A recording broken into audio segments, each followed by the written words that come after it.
Hello everyone, it's Bavar from PTC, or Port Terra Conglomerate here, an Australian industrial conglomerate organisation offering everything from mining and salvaging through to all your repair, rearm and refueling needs. We're here with our third video in our small anti-piracy series to give you a heads up on negotiation tips or strategies and some things to keep in mind possibly when it comes to the cargo refactor and its iterations, as well as possible ramifications more broadly speaking. When playing the game, it's a good idea to operate under the assumption that eventually, despite your best efforts, your luck will run out and you will be pirated. With this in mind, it's a good idea to remember pirates are accustomed to dealing with angry and insulting responses of players, or just bad liars who are attempting to appeal to their humanity. If you're not someone who likes to have your time wasted by someone trying to pull your leg when you can plainly tell they're spouting BS, I'm sure you can appreciate how they feel. To quote one pirate who assisted in the creation of this series, I can't tell you how many people with hundreds of hours in game have tried to tell me they're new and don't have any money. All that really does is make our Discord light up with laughter. Your best bet is to appeal to a pirate's business sense by making a quick counteroffer that's honest and lets them know you're taking them seriously. To refer to the earlier pirate in a chat I had with him, he recalled one evening of piracy where the only guy who didn't end up getting killed or attempting to bedlog was asked for 60k and just said, "Make it 40 and I'll do it now." Negotiation can be an art that requires you to walk a fine line and choose your words carefully.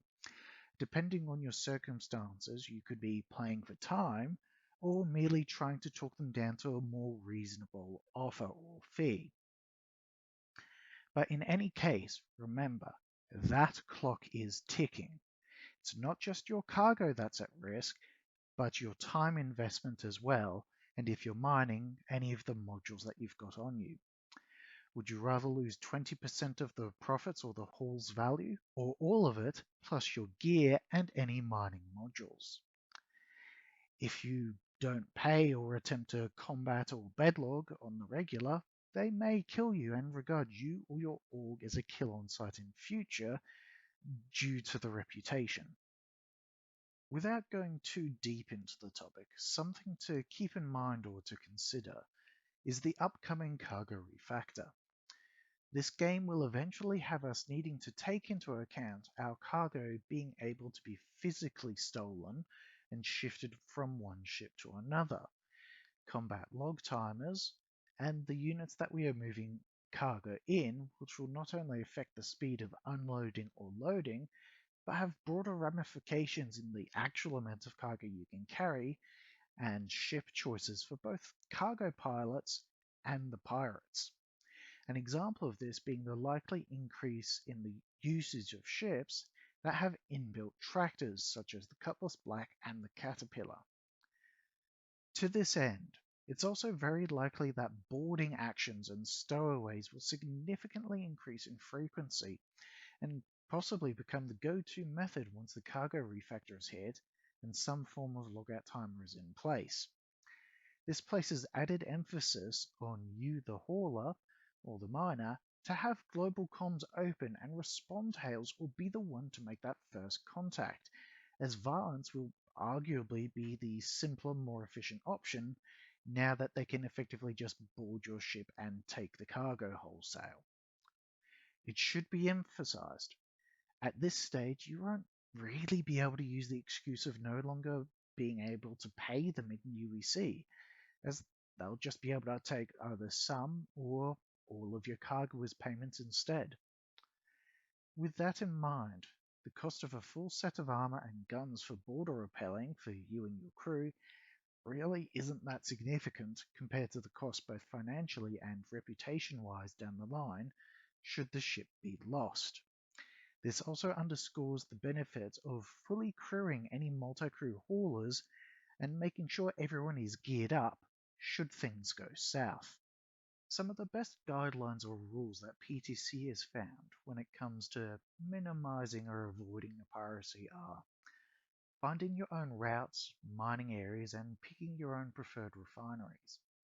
After all, if you can watch that guide to hauling laranite or quant mining, so can the pirates. And just because quant is the most profitable doesn't mean you have to restrict yourself to mining it and it alone. You can either be as small and nimble and as hard to detect as possible, or large and prickly. You're not always aiming to necessarily outfight them, just be more of a hassle to deal with than the next guy in line, if you will. Know your enemy. Keep track of known pirates and their orgs. If you see them on the server, you know to be extra vigilant. And this is more of a personal recommendation.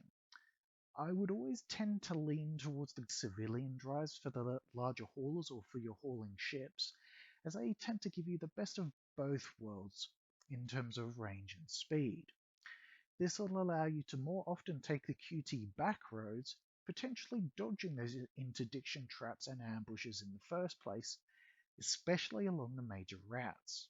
I hope you've enjoyed this video as the third and final chapter of our little mini-series on piracy and how best to reduce its risk to your operations or how to avoid it as much as possible. If you enjoyed this series or this video in particular, feel free to leave a like down below and subscribe if you'd care to see more from us. If you have any tips or tricks of your own, feel free to note them down below in the comments section. If you're thinking of giving SC a crack, have yourself a butcher's at that referral code down below in the bottom right hand corner, as it'll help give you a head start when it comes to getting started in the game.